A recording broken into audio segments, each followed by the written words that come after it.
शुक्लां ब्रह्मविचारसार परमा आद्यां जगद्व्यापिनी वीणा पुस्तकधारिणीम् अभयदाम् जाड्यान्धकारापहा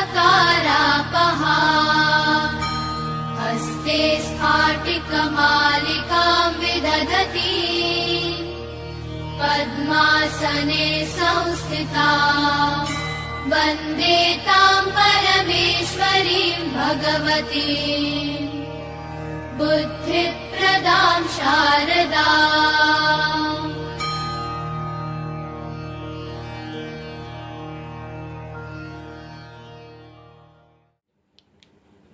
मित्रों नमः संस्कृताय। भूषण देववाणी द संस्कृत क्लासेस से मैं आपका दोस्त अजय पांडे। हम पिछली कक्षा में टी संज्ञा पढ़े थे और टी संज्ञा के बाद एक वार्तिक सकंधवाद पर रूपम वाच्यम पढ़े। आज हम उसी क्रम में संधि में हम पररूप संधि पढ़े हैं। पररूप संधि में आज एक नए सूत्र के साथ उपस्थित हैं। सूत्र है ओमांगोश्च। ओमांगोश्च ओ मांगोश्च।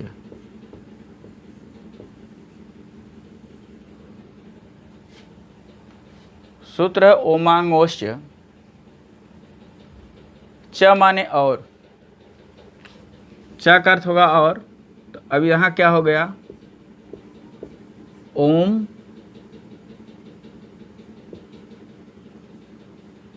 आंग च। ओम आंग च।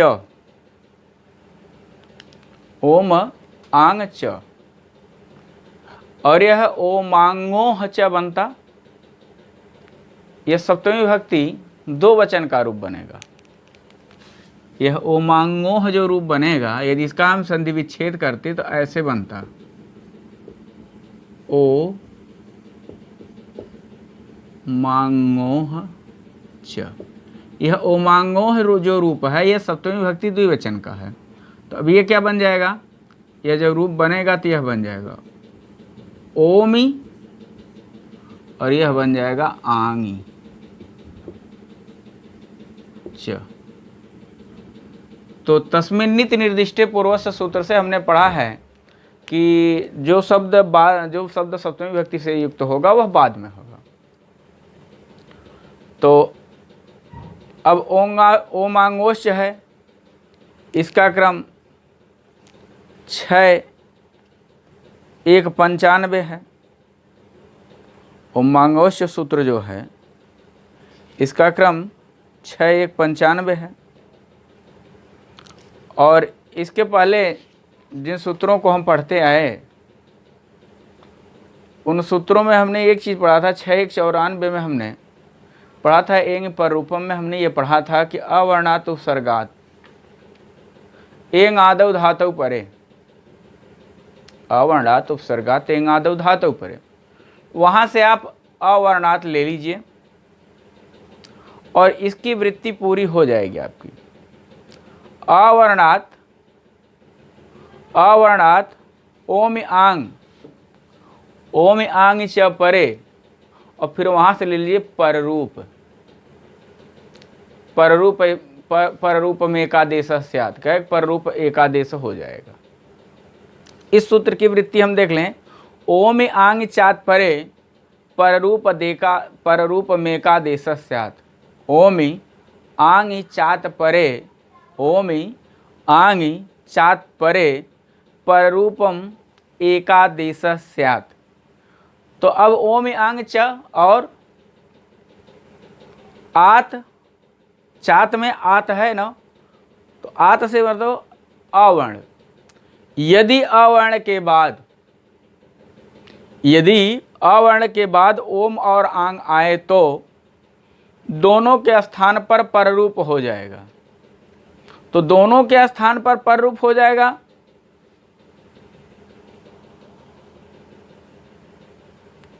तो क्या होगा? तो कहे कि दोनों के स्थान पर पररूप होगा, तो पररूप में क्या क्या होगा, तो अवर्ण है, इसके बाद ओम आए, इन दोनों के स्थान पर जब पररूप होगा तो ये पररूप होगा ओ। आ है और इसके बाद आंग आए, आंग आंग, इसके बाद आंग आए, इन दोनों के स्थान पर जो पररूप होगा वह होगा आ। तो कहे कि अवर्ण के बाद जब ओम और आंग आएंगे तो इनके मिलने पर पररूप होगा। तो जब अ और ओम मिलेगा तो ओ पररूप होगा, अ और आंग मिलेगा, अ और आंग मिलेगा तो आ पररूप होगा। इस सूत्र में इतना बताया इन्होंने। बताया क्या? बताया यही कि यदि अवर्ण के बाद ओम और आंग ये दोनों पद आते हैं तो इनकी आपस में पररूप हो जाए, इनका आपस में अ और ओम को पररूप होकर के ओ हो जाएगा, अ और आ को पररूप होकर के आ हो जाएगा। आइए इसका उदाहरण यहां पर दिया गया, शिवाय ओम नमः। उदाहरण को देख लेते हैं अब हम। शिवाय ओम नमः,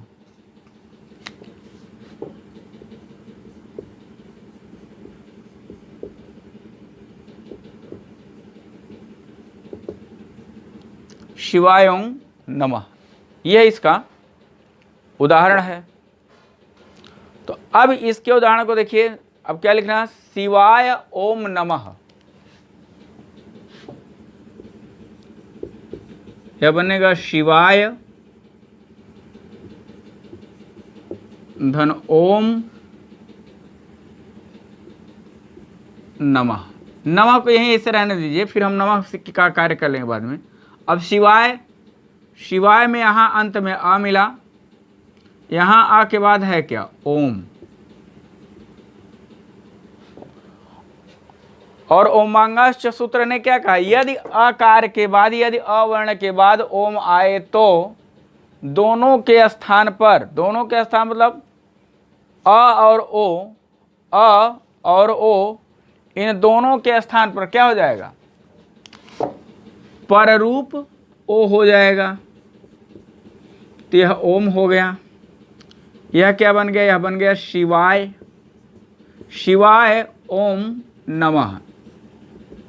ऐसी स्थिति जब बनी तो इतने को जब हम मिलाएंगे तो यह शिवाय ओम बनेगा, शिवाय ओम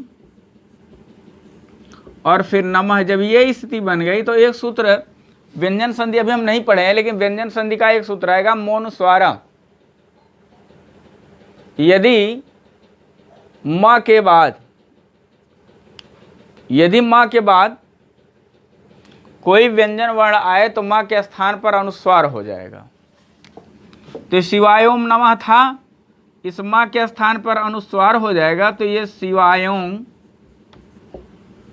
नमः बन जाएगा। क्या बन जाएगा, शिवाय ओम नमः। क्यों? क्योंकि इस म के बाद, इस म के बाद न व्यंजन है, इस म के बाद यह क्या है, न व्यंजन है, इसलिए म के स्थान पर अनुस्वार हो जाएगा तो शिवाय ओम नमः यह रूप बन जाएगा। यही इन्होंने आगे लिख दिया, शिवे ही इति स्थिते, कने शिव ए ही इति स्थिति, शिव ए ही ऐसी स्थिति होने पर, कहें कि शिव ए ही है जो, इसमें भी पररूप संधि होगी।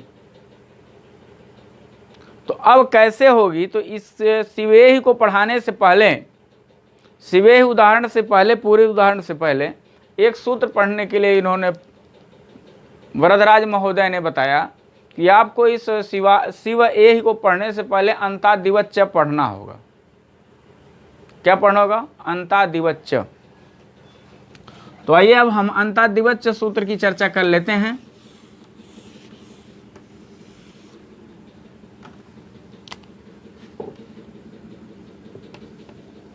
अंतादिवच्च दिवत च। अब इसको यदि हम अलग करें तो ऐसे लिख सकते हैं, वत च है ना, तो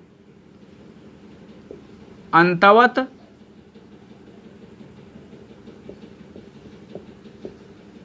आदिवत और च, अंतवत आदिवत च। कहे कि जो होगा वह आदेश अब तक जो हम पढ़े हैं तो दो रूप में पढ़े हैं, या तो अंतवत पढ़े हैं या तो आदिवत पढ़े हैं।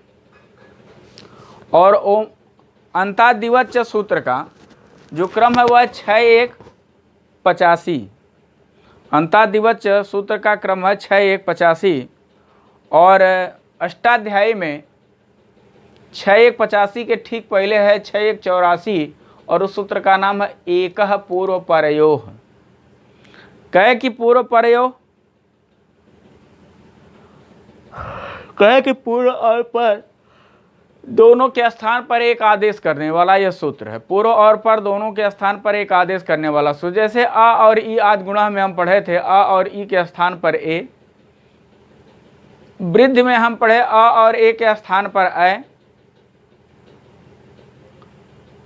पूर्व रूप में तो नहीं, अभी हम पर रूप पढ़े, तो पर रूप में हमने पढ़ा अभी ओमांगोष्ठ में हमने पढ़ा कि अ और ओ के स्थान पर ओ, अ और आंग के स्थान पर आ, ये हमने पढ़ा। तो ये किसने किया? एकः पूर्व परयोः, एकः पूर्व परयोः।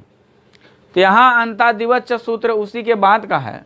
तो इसने बताया कि आदेश जो होगा वह अंतवत होगा और आदिवत होगा। आदेश जो होगा वह कैसा होगा? वह अंतवत भी होगा और आदिवत होगा। तो अंतवत कब होगा, किन परिस्थितियों में होगा, और आदिवत किन परिस्थितियों में होगा, यही आज पढ़ना है। तो इन्होंने बताया कि यो अयम एकादेशः सपूर्वस्य अंतवत, यो अयम एकादेशः सपूर्वस्य अंतवत। और फिर बताए परस्य आदिवत स्यात्, और परस्य से आदिवत। तो अब देखिए, दो पद हम पढ़ते हैं संधि में, ये स्थिति होती है, यह पूर्व है और यह पर है। तो कहे कि जब पूर्व में जो कार्य होगा, जो पूर्व में कार्य होगा वह अंतिम वर्ण को देख करके होगा। यदि यहाँ कोई संधि कार्य होती तो मान लीजिए जैसे यहाँ ई है, तो जब यहाँ संधि कार्य होगा तो वह इस ई को देख करके होगा। और यहाँ पर यदि मान लीजिए आ है, तो यदि इसे देख करके होगा तो अब क्या हुआ? पूर्व वाले में यह अंतिम वर्ण है और पर वाले में यह आदि वर्ण है। पूर्व में यह अंतिम वर्ण है और पर में वह आदि वर्ण है। तो इसीलिए बताए कि जब पूर्व में कार्य होगा संधि का कार्य तो वह अंत्यवत होगा, और जब पर में वह संधि कार्य होगा तो वह आदिवत होगा। मतलब उस पर वर्ण के, और हम ऐसे ही पढ़ते हैं, हिंदी की परिभाषाएं कुछ पढ़ लीजिए। हिंदी की संधि की परिभाषा हम इसी तरह से पढ़ते हैं। यदि पहले शब्द के अंत में आ हो और दूसरे शब्द के प्रारंभ में भी आ हो तो दोनों के स्थान पर दीर्घ आ हो जाता है। तो पूर्व और पर, तो पहले के आरंभ में, पहले के अंत में और दूसरे के प्रारंभ में। तो पहले के अंत में, जब भी पहले वाले के में कार्य होगा तो वह अंतवत होगा। यहाँ भी पूर्ववत से अंतवत, और जब पर वाले में वो कार्य होगा तो वह आदिवत होगा। तो यो अयम एकादेश है। कहें यह जो एकादेश करने की बात हुई और किसमें हुई? कहे कि एकः पूर्व परयोः में जो आदेश करने की बात हुई थी। अच्छा, अभी हम यण संधि में अलोन्त्यस्य पढ़े थे कि जो भी कार्य होगा वह अंतिम वर्ण को होगा। तो पहले पहले शब्द के अंत में आया हुआ जो अंतिम वर्ण होगा उसी पर कार्य होगा, उसी के अनुसार हम लोप यण आदि किए थे। और आज बताए कि नहीं, ऐसी भी परिस्थिति बनेगी कि या तो पूर्व वाले के अंतवत होगा या तो पर वाले के आदिवत होगा। तो कहे कि एक आदेश करने पर पूर्व करने से पूर्व दोनों वर्णों में, अब दोनों वर्ण कौन से होंगे? पहले शब्द का अंतिम वर्ण और दूसरे शब्द का प्रारंभिक वर्ण। इन दोनों वर्णों में जब हम प्रथम को देखेंगे तो इसके अंतिम वर्ण के अनुसार होगा, और यदि हम इसको देखेंगे तो इसके आदि वर्ण के अनुसार होगा। यही तो अंतादिवच्य कहता है कि यदि पूर्व पद में, पूर्व शब्द में, पहले शब्द में कोई कार्य हम करेंगे तो उसके अंतिम वर्ण के अनुसार करेंगे, और जब हम अंतिम वाले पद पर कार्य करेंगे तो उसके आदि वाले के अनुसार करेंगे। इसीलिए पढ़ाया गया पूर्वस्य अंतवत और परस्य आदिवत, पूर्वस्य अंतवत परस्य आदिवत। तो कहे कि एकादेश होने पर जो प्रथम अवयव का पर होगा उसमें कार्य होगा, और जो द्वितीय अवयव का आदि होगा उसमें कार्य होगा। द्वितीय अवयव क्या है? अब अवयव हम बाद में अभी देख लेंगे द्वितीय अवयव क्या है। अब यहाँ उदाहरण को अब हम देखेंगे यदि, तो द्वितीय अवयव और प्रथम अवयव हमको मिलेंगे। तो कहे कि इसलिए ए ही, अब हमको पढ़ना है शिव ए ही। क्या पढ़ना है? शिव ए ही। इसमें यही इतना आपको पढ़ना था इस सूत्र में कि यदि, अच्छा, इसकी वृत्ति यही थी, यो अयम एकादेशो विधीयते स पूर्वस्य अंतवत और परस्य आदिवत स्यात्। अष्टाध्यायी में जो इसकी वृत्ति लिखी गई थी सूत्र की, उसमें लिखा गया था एकः पूर्व परयो हईति, ऐसा लिख करके तब लिखा गया यो अयम एकादेशा विधीयते स पूर्वस्य अंतवत भवति और परस्य आदिवत भवति। अष्टाध्यायी में यही वृत्ति है, देख लीजिएगा कि अष्टाध्यायी में एकः पूर्व परयो इति यो अयम एकादेशो विधीयते स पूर्वस्य अंतवत भवति परस्य आदिवत च भी हो सकता हो, परस्य आदिवत च भवति, और पर वाले के बाद वाले के प्रारंभिक वर्ण के समान होता है। तो अब इसमें उदाहरण इन्होंने दिया शिव ए ही। तो अब शिव ए ही देखेंगे, परस्य और आदिवत। आइए, शिव ए ही, शिवधन ए ही। इस दशा में शिव के व के बाद अ आया है। शिव के व के बाद क्या आपको मिलेगा? यहाँ अ मिलेगा, और यह ए ही है। यह क्या है? ए ही। और यह जो ए ही आपको दिख रहा है ना, इसमें भी संधि कार्य हुआ है, इसमें भी संधि कार्य हुआ है। यह ये स्थिति है, आ धन ई ही। अब क्या बन गया? शिव आ ई ही। ऐसी स्थिति मिलकर के बनी आपकी, शिव आ ई, ऐसी स्थिति आपको मिली। तो शिव के व, शिव के व का आ और यह आ जो है यह आंग का है, शिव आ ई। अब ये रूप क्या बन जाएगा? अभी आ यहाँ से बाद में निकालेंगे। ये बन गया रूप क्या? शिव आ ई। यह आ किसका है ये जान लीजिए। यह आ है आंग का, और यह है ई। यह ई जो है इण धातु, इण गतौ, इण धातु का लोट लकार मध्यम पुरुष एक वचन का रूप है ई। यह कहाँ का रूप है? लोट लकार, लोट मध्यम पुरुष एक वचन।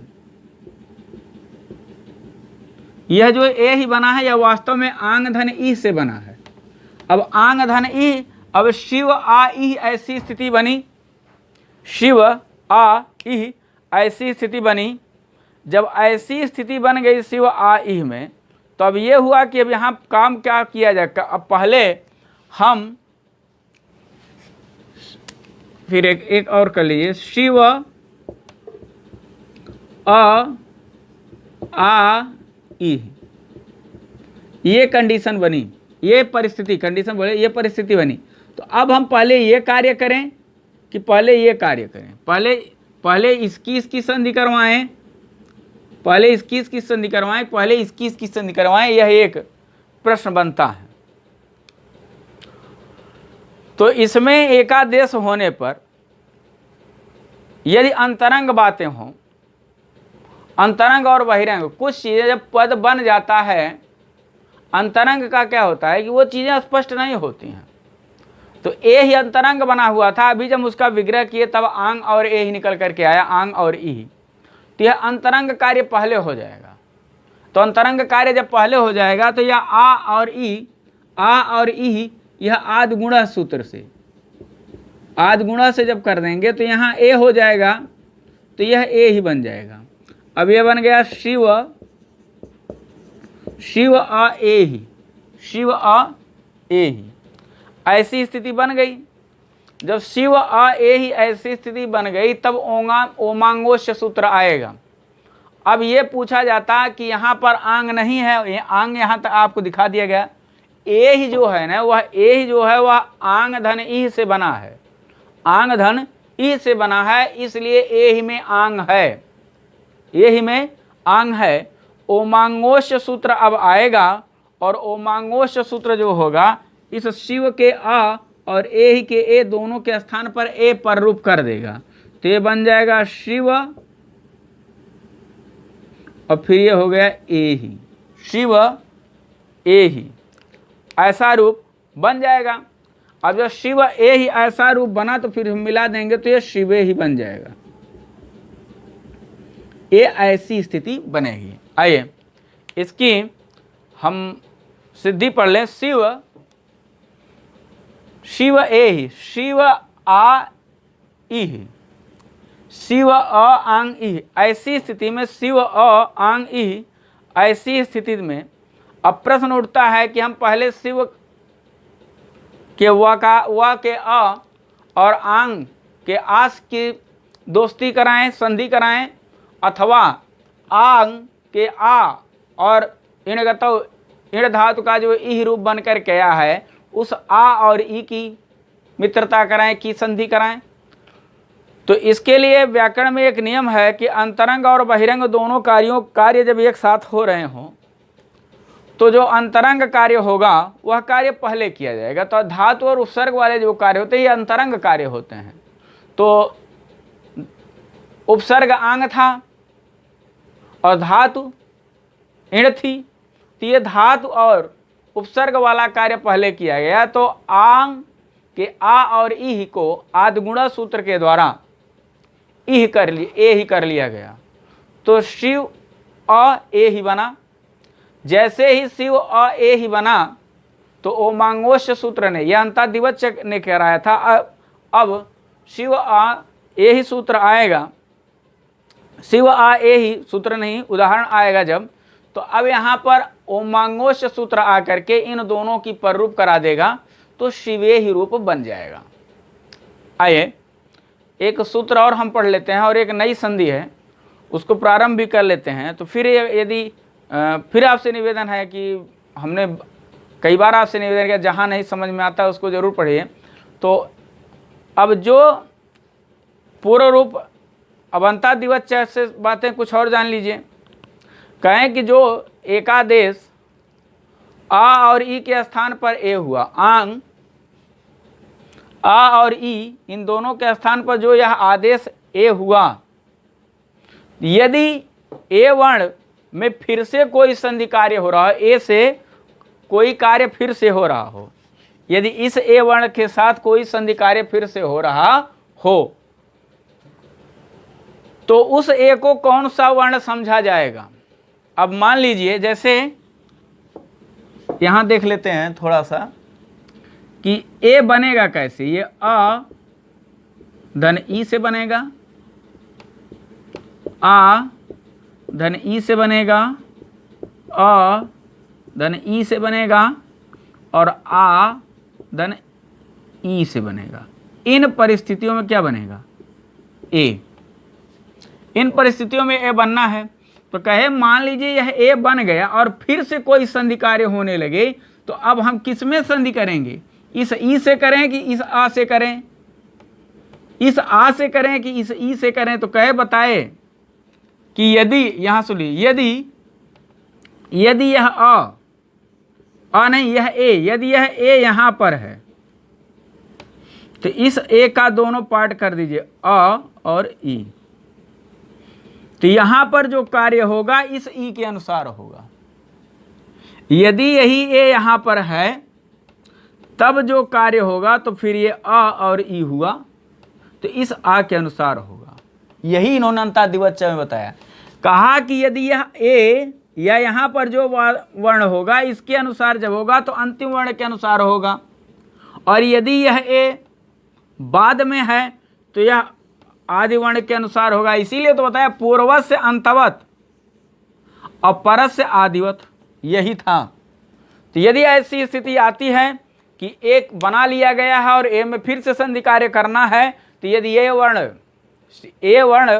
यदि बाद में हम है तो उसके आदि वर्ण अर्थात आ जैसा आदेश होगा।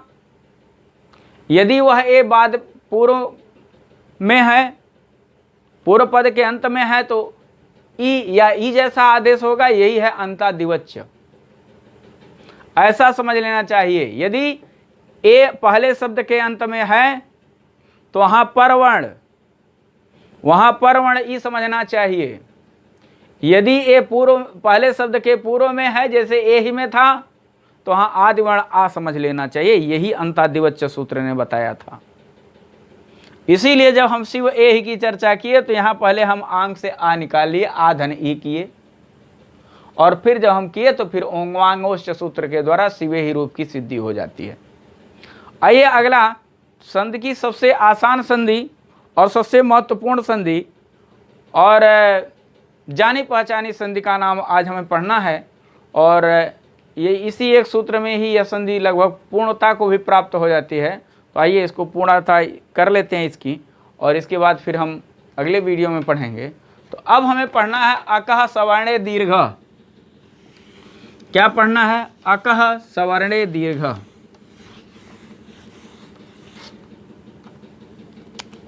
दीर्घ संधि है और यह स्वर संधि का प्रकरण चल रहा है। तो स्वर संधि लिखा जा रहा है दीर्घ संधि, दीर्घ स्वर संधि।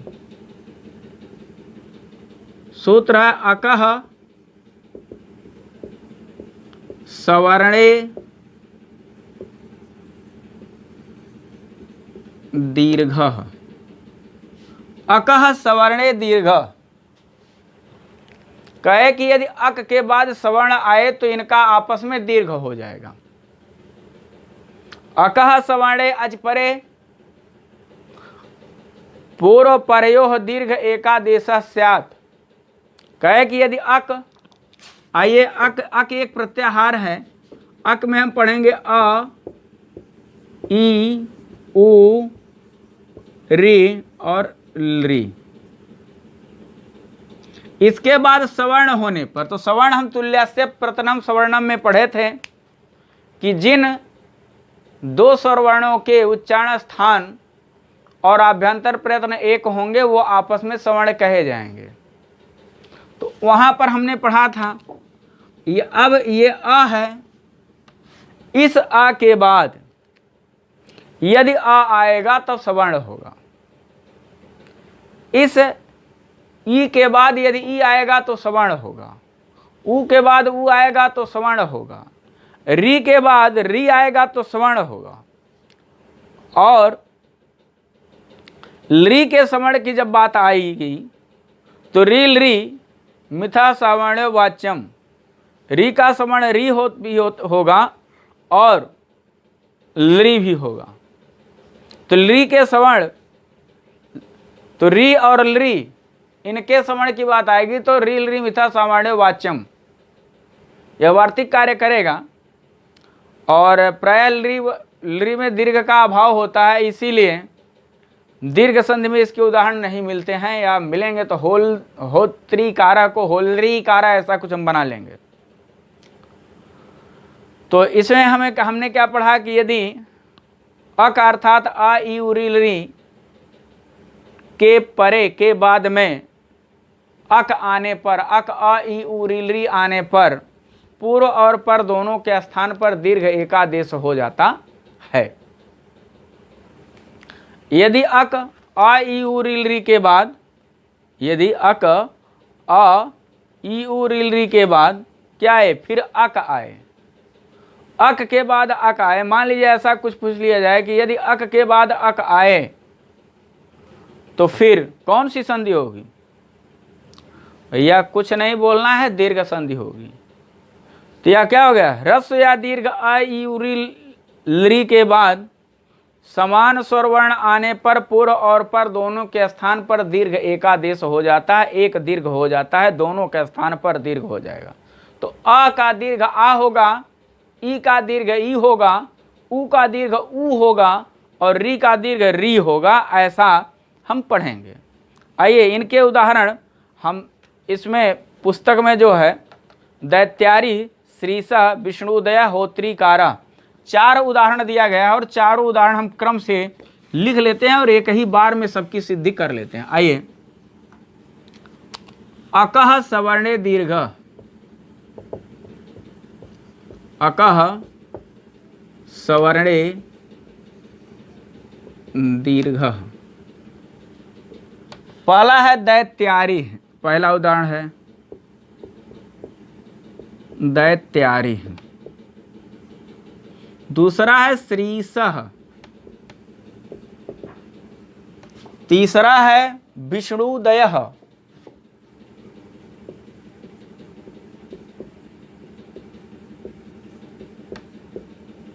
और चौथा है होत्रीकारः।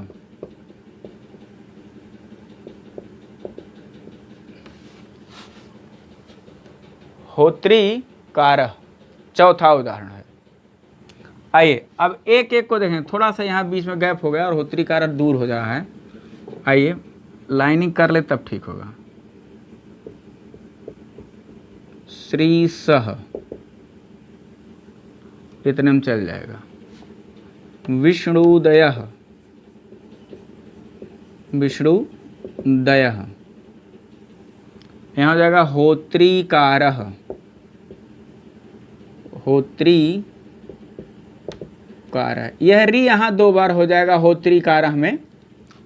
आइए अब हम इसको, अच्छा सबसे अच्छी बात यह है कि बहुत ज़्यादा सूत्रों की आवश्यकता ही नहीं इसमें पड़ेगी। यहाँ पर केवल एक सूत्र कार्य करेगा, अका सवर्णे दीर्घ, और बहुत ज़्यादा है, इसका बहुत लंबा विच्छेद भी नहीं बनेगा। तो इसीलिए एक ही जगह हमने कर लिया है। देखिए ये बनेगा दैत्य धन अरिह, यहाँ अ और यहाँ अ, दोनों मिलाकर के दीर्घ आ। श्री धन ईसह, यहाँ ई और यहाँ भी ई, दोनों मिला करके दीर्घ ई हो जाएगा। विष्णु, विष्णु धन उदयः,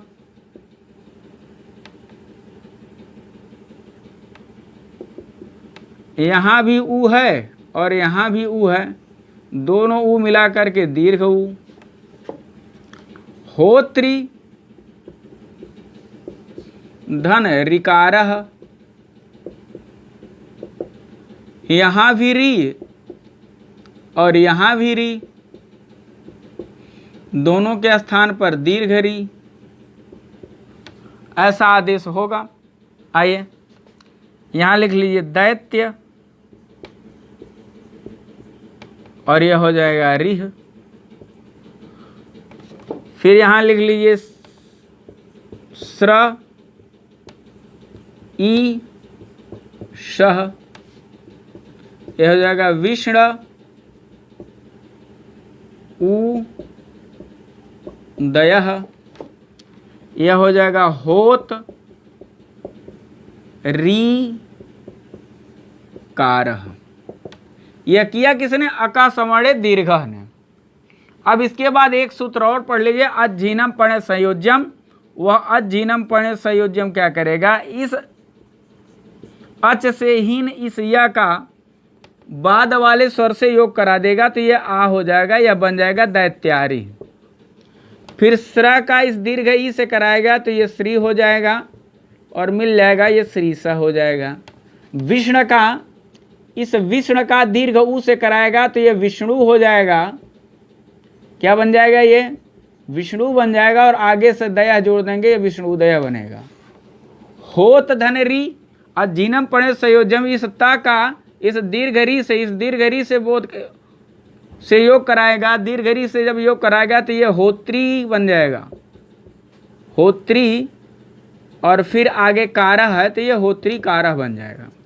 इसी तरह से आपको विद्यालय मिलेगा, इसी तरह से कपीसह नदीसह मिलेगा, इसी तरह से बधूत्सवा मिलेगा, इसी तरह से मातृणम मिलेगा, पितृणम बनेगा। उनकी भी सिद्धि आप लोग अपने से करिएगा और संधि को पूरा हो जाने दीजिए। तो हर संधि से संबंधित कम से कम 5, 7, 10 उदाहरण हम आप तक फिर पहुंचाएंगे। और ये रहेगा उस समय कि आप इस संधि को, ये चूँकि हम जो पढ़ रहे हैं ये बीए के लेवल का, स्नातक स्तर का है, लेकिन कंपटीशन में ऐसे पूछा जाएगा कि दैत्यारी में संधि कौन सी है, दीर्घ संधि किस सूत्र से? अकासवर्णे दीर्घ से है। चलिए बस आज के लिए इतना ही। आज हम दीर्घ संधि को प्रणाम किए और हमें जहाँ तक विश्वास है कि ये दीर्घ संधि समझ में आए होगी। और आज का सबसे बड़ा इम्पॉर्टेंट सूत्र अंतादिवच्य था। अंतादिवच्य को भी हमने अपने आधार पर और जहाँ तक हमको मालूम था वहाँ तक हमने आपको बताने का प्रयास किया।